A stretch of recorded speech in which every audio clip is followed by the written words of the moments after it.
Basics of Successful Investing 2 by www.profitableinvestingtips.com. Successful investors apply what they already know in picking stocks, choosing exchange-traded funds, and investing their money. Retailers have insight into retail stocks, and computer programmers have insight into software companies. Doctors and others in the medical field have insight into medications and the tools used in treating diseases. And if a successful investor is interested in a stock outside of his field of expertise, he learns what the company does to earn money, how much money it will continue to make over the years, intrinsic value of the stock, and what factors exist that protect the value of the stock in a market downturn, margin of safety. These are basics of successful investing. In Basics of Successful Investing 1, we talked about getting your personal finances in order before investing in stocks, picking a few stocks, and getting to know how to track a stock intelligently, and deciding how much money to put at risk. In Basic of Successful Investing 2, we will discuss how to pick a specific investment and when to invest in it. Stay with what you know. Picking stocks. Picking sound investment stocks or otherwise may simply be a matter of keeping your eyes open. A now famous investor went to the mall with his wife and 2 daughters. The girls dragged their parents to a new store that was packed with adolescent females buying sweaters, blouses, slacks, etc. The father was impressed by how much business the store was doing and investigated the stock. It was the Gap. This stock sold for 9 cents a share, adjusted for stock splits, and now sells for $40 a share. The same investor, Michael Lynch, noted that in the late 1970s, the popular investment for physicians was railroad boxcars, which they would then lease to railroads. This turned out to be a bad idea, and many docs lost money. At the same time, Smith-Kline-French marketed the first effective drug to treat heartburn and peptic ulcers, Tagamet.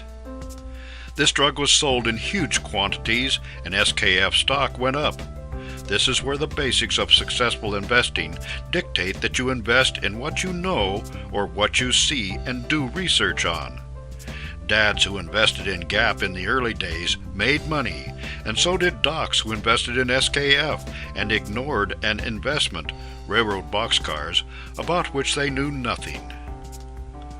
Choosing to invest or not. Intrinsic value. One of the basics of successful investing is intrinsic value. This concept was introduced by Benjamin Graham in the aftermath of the 1929 stock market crash as part of the concept of value investing. The idea was to develop a rational means of investing in stocks. Intrinsic stock value is its fundamental value derived from solid numbers and not the current stock price, which is often driven by current market sentiment. If the intrinsic value of a stock, as calculated by the Graham formula, is higher than its market value, the basics of successful investing dictate that you buy the stock. If the reverse is true, you sell the stock if it is in your portfolio. The Graham formula considers earnings per share, a 5-year growth estimate, and the current rate of interest on AAA corporate bonds. Here is the formula as updated by Graham in 1974. V equals EPS times 8.5 plus 2G times 4.4 divided by Y. V is the intrinsic value. EPS is earnings per share. G is the expected 5-year growth of the company. Y is the current yield on AAA corporate bonds.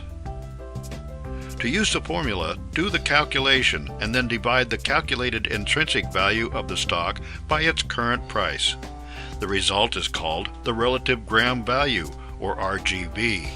If the RGV is less than 1, the stock is overvalued and a bad investment, and if the ratio is above 1, it is undervalued and may be a good investment. Look for Article 3 about the basics of successful investing next week. For more insights and useful information about investments and investing, visit www.profitableinvestingtips.com.